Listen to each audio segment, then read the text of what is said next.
ছোট বড় বিভিন্ন প্রজাতির গাছের সমারোহ আর লতাগুল্মের ঝোপের কারণে সূর্যের আলো যেন ঠিকমতো মাটিতে পৌঁছাতে পারছে না।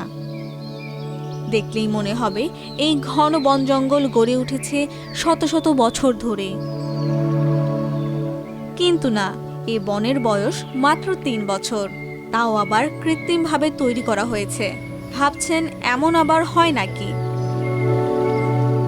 কল্পনার মতো এই ঘটনাই সত্যি, তাও আবার বাংলাদেশে। চট্টগ্রামের মিরসরাই উপজেলার জোরারগঞ্জ ইউনিয়নের সোনাপাড়া এলাকায় গড়ে উঠেছে এই কৃত্রিম বন, তাও আবার একজন ব্যক্তির উদ্যোগে। তার নাম আমজাদ হোসেন।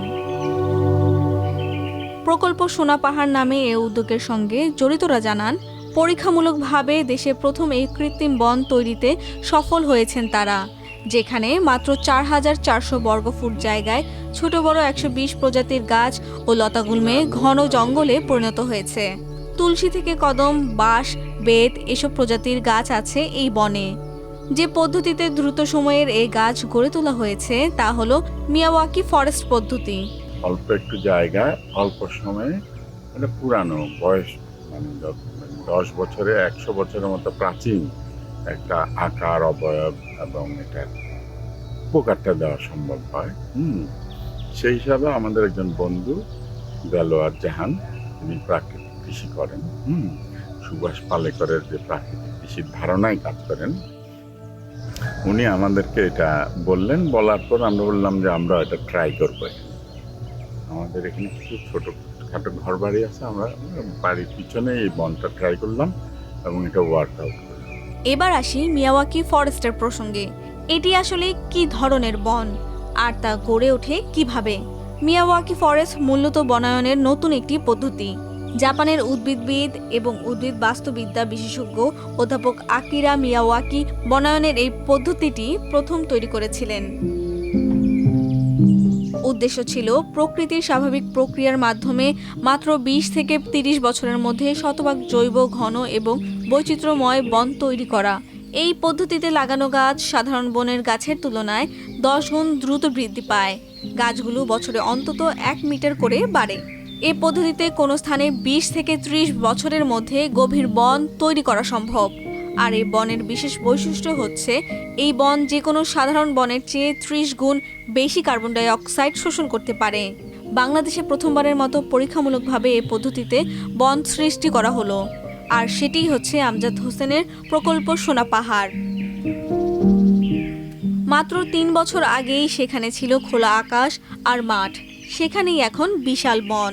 এই দৃশ্য দেখে অবাক হতেই হয়। ফলে এই বন দেখতে প্রায়ই ভিড় করেন কত মানুষ। পরিকল্পিত কিছুই ছিল না আগে, তো সাধারণ আমরা আশপাশে যেরকম দেখি বন জঙ্গল এরকমই ছিল। আমি সামাজিক যোগাযোগ মাধ্যমের কল্যাণেই জানতে পেরেছি, তো জানার পর আমি দেখতে এলাম আর কি। আমার কাছে বেশ নতুনই মনে হলো। এখানে আমরা যেটা দেখলাম, অল্প সময়ের মধ্যে এই বাগানটি শতবর্ষী যে বনের যে একটা আদল, ওরকম একটা রূপ ধারণ করেছে। তো এটা সারা দেশের মানুষের কাছে এটা সমাদৃত হয়েছে, অনেক লোকজন এখানে আসে দেখার জন্য। এমন বনে আগ্রহী হলে আপনিও উদ্যোগ নিতে পারেন, এমন আরেকটি বন তৈরি করতে পারেন। মিরসরাই উপজেলার প্রকল্পটিতে মিয়াওয়াকি ফরেস্ট তৈরিতে পরামর্শক ছিলেন প্রাকৃতিক কৃষি কেন্দ্রের উদ্যোক্তা ও পরিচালক দেলোয়ার জাহান। তার মতে, মিয়াওয়াকি ফরেস্ট তৈরির জন্য এখানে প্রথমে মাটি প্রস্তুত করা হয়। সে মাটিতে জৈব সার হিসেবে গাছের খুঁড়ি, খড় ও লতাপাতা পচিয়ে তা ব্যবহার করা হয়েছে। সেখানে ২ বর্গফুট জায়গায় ৪ কোণায় ৪টি করে গাছ লাগানো হয়েছে। এ পদ্ধতিতে আপনিও গড়ে তুলতে পারেন এ ধরনের বন। প্রশ্ন আসতে পারে, এ ধরনের উদ্যোগ দেশের জন্য কতটা উপকারী? স্থানীয় প্রজাতির গাছ দিয়ে এই বন তৈরি করা হয় বলে দেশীয় গাছ রক্ষায় এ বনের বড় ভূমিকা আছে। চট্টগ্রামের মিরসরাইয়ে প্রায় ক্ষয়িষ্ণু পাহাড়ে প্রথম এই ধরনের বন সৃজনের সফলতা এসেছে। আমাদের মতো একটি দেশে যেখানে প্রাকৃতিক বন প্রায় নিঃশেষ, গ্রামীণ ঝোপঝাড়গুলো উজাড় হয়ে যাচ্ছে প্রতিনিয়ত, এমন একটি দেশে অল্প সময়ে বন সৃষ্টির দারুণ এক পদ্ধতি মিয়াওয়াকি ফরেস্ট। এই পদ্ধতির বনের সবচেয়ে গুরুত্বপূর্ণ দিক হচ্ছে স্থানীয় প্রজাতির গাছ দিয়ে এই বন তৈরি করা হয় বলে দেশীয় ও স্থানীয় গাছ রক্ষায় এই বনের বড় ধরনের ভূমিকা থাকে। তাতে স্থানীয় প্রজাতিগুলো বিলুপ্তির হাত থেকে রক্ষা পায়। মিরসরাইয়ের এ উদ্যোগটির মতো দেশ জুড়ে গাছগাছালি, বন জঙ্গল বাড়ানো বা গড়ে তোলার জন্য এ ধরনের আরও উদ্যোগ নেওয়া প্রয়োজন বলছেন বিশেষজ্ঞরা।